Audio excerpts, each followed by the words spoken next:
Hello again, YouTube. Here's the T5 Chronicles. We got the casting flash on the tail shaft housing right here that I was talking about. I don't think that has anything to do with anything as far as performance goes. It'll just look pretty when I get it off.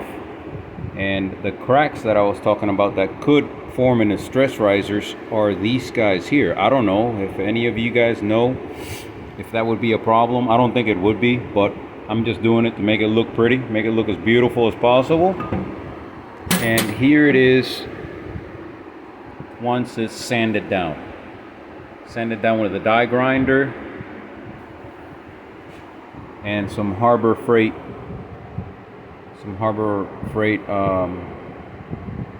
sanding rolls.